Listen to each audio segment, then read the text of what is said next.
missing. We had a bunch pulled over the primary fuel, the LOX tanks, everything. This one, we've got a tile missing right on top. So that's going to see some of the highest temperatures during this re-entry, and there's just bare steel right underneath it. So we're going to see if Starship's robust enough to pull through that. Also have some tiles missing around the aft flaps, specifically on the leading edge. So again, we're getting a really good look right at the leading edge. That's getting... We're putting Starship through these so we can then move on to the next thing, which is going to be bringing ships back to the launch site for a catch. But for now, still on this suborbital, the light show continuing. Keep following in. I think we got about 15 minutes until splashdown. Yeah, Dan, it looks, you can see our speed our speed indicator in the bottom left there. It looks like we're starting to scrub off velocity a little bit quicker. Ship is entering the peak heating phase of flight.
All right, just about 12 minutes to go.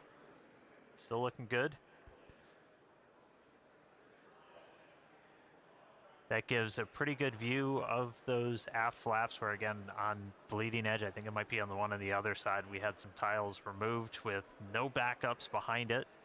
So again, we're really trying to stress some of the most sensitive areas around Starship, where basically if you lose a tile, it's the worst possible spot. And if we're able to make it through this, then that tells us quite a bit about just how resilient this vehicle is.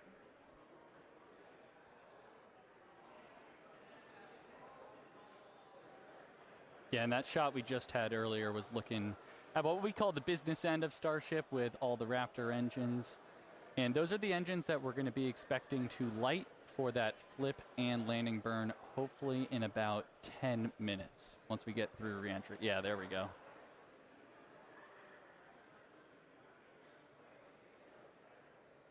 Yeah, looking at E3, that's the one we did the relight on. So it's 2 for 2 so far. We'll see if it can go 3 for 3. Yeah.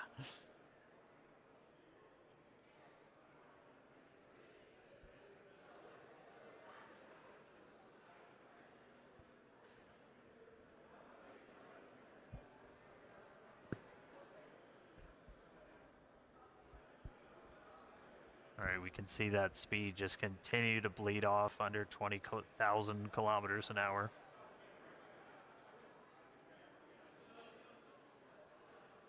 Ship's still holding together.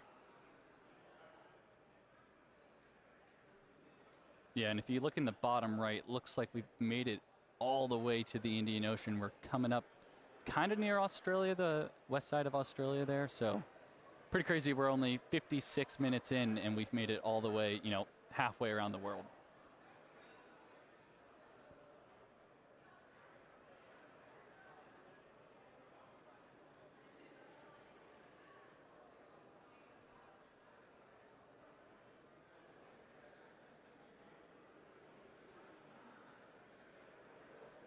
It's actually a good demonstration of a future capability we hope to have on Starship, where we will do point-to-point transport on Earth.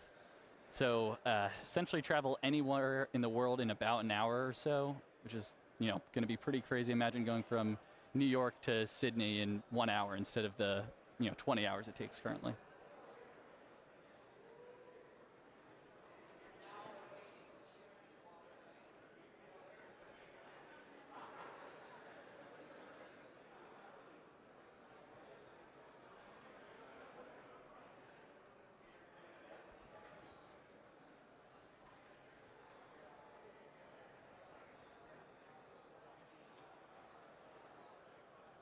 And a reminder, so this camera is, oh, we see some of the heat rate picking up a little bit. And this camera is embedded right in the end of one of those forward flaps, so you see it moving around. That's the flap adjusting to maintain control. Looks like we're getting into our bank maneuver.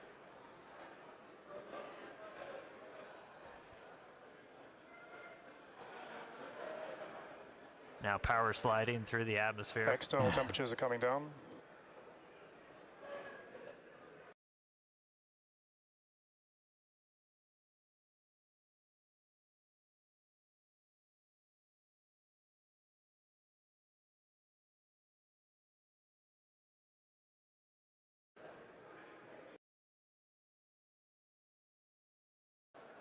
All right, that was basically our reverse max Q, so most aerodynamic stress that it's going to see during reentry, we just passed through it, so we're past that, we're past peak heating. Ship's still holding together. So we're currently in this bank maneuver. We're gonna see it kind of roll over and do a pretty significant shift as we get down closer to the subsonic speeds.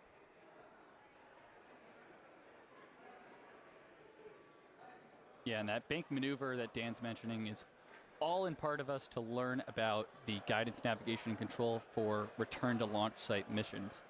So in the near future, we're hoping to return the ship back to the same pad we just took off on 59 minutes ago, and we've got to do some of these pretty dynamic bankings to make that trajectory work out.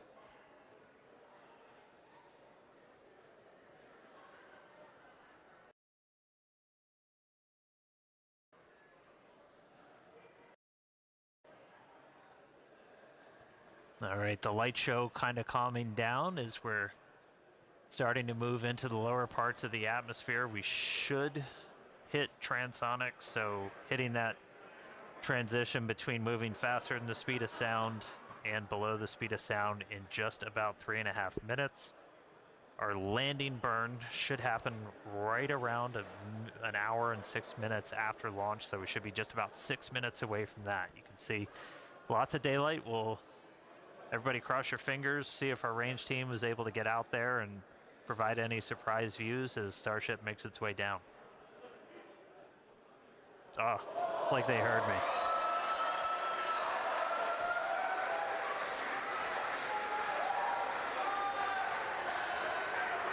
Ready and waiting, let's go. Dan, you just spoke that view into existence there. And again, all brought to us by Starlink. Maneuver has started. All right, there we go. So we're now starting into our really heavy bank maneuver.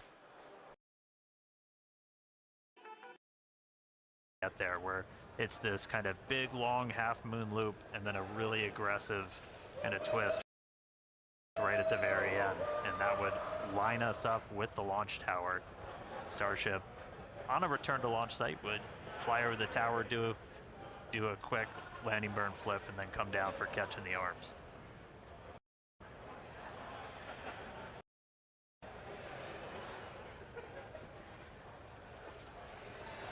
How about that S38 decal there, staying strong on that view we just had? Good to see the numbers back on. Yeah.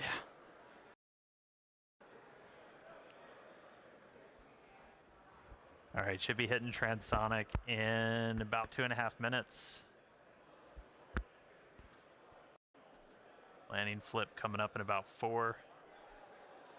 Pretty clouds there in the Indian Ocean today. Again, yeah, we changed our launch times. We launch in the evening now, so we get these daytime views down in the Indian Ocean. One of the things we're really looking for, the reason we have the drone, other than, yeah, that looks really cool, is we're able to kind of see the ship. We can only see so much from these cameras. You can't see like the vast majority of the heat shield. So we throw these buoys out there. We've got there's... You spoke it again, Dan. There it is. They're playing with me in the control room. All right. But we have these buoys out there. We have these drones that we're trying to see externally how the heat shield held up. Everybody saw from Flight 10, it had a little bit of a paint job, a little bit of a reddish hue. That was from those metallic tiles that we had tested. Kind of oxidizing really rapidly in that plasma and then spreading those little oxide particles all over the heat shield. No metal tiles on this flight, so not expecting to see that. Dynamic pressure is coming down.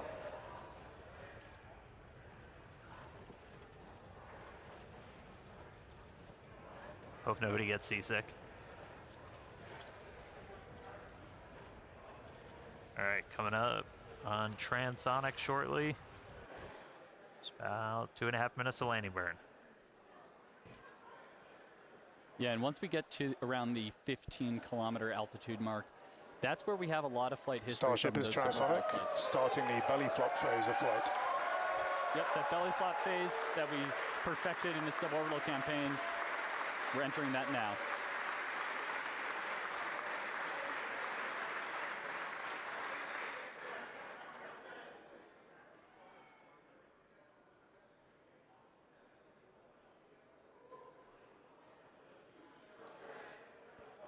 Right, starting to get those Raptors ready. Should be 2 minutes away from landing burn. Again, we're going to do a flip.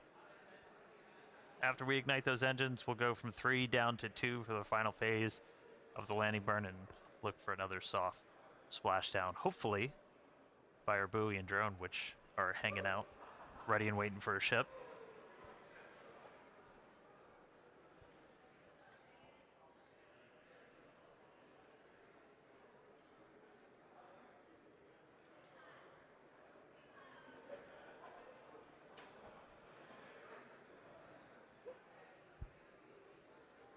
Seeing all 3 center engines have entered the chill phase.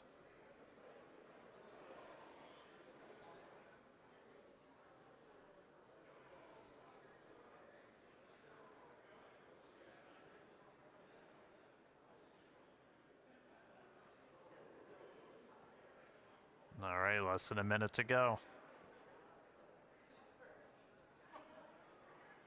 The ship is making its turn for final approach. And here's this kind of aggressive final turn that would essentially position it so it's right behind the launch and catch tower.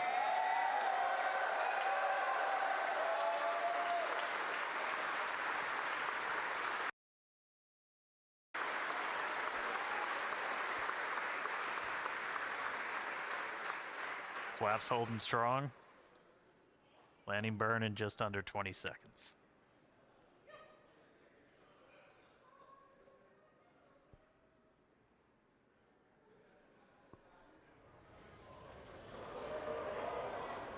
Ship landing startup.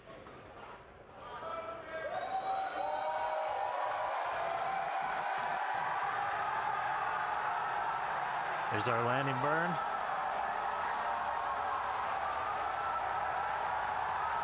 Three down to 2. Starship has landed.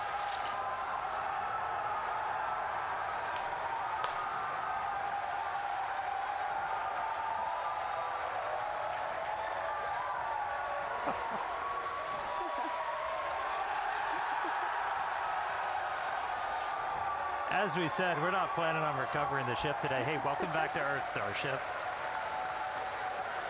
We are down in the Indian Ocean. Let him hear at Starbase. What a day. What a flight.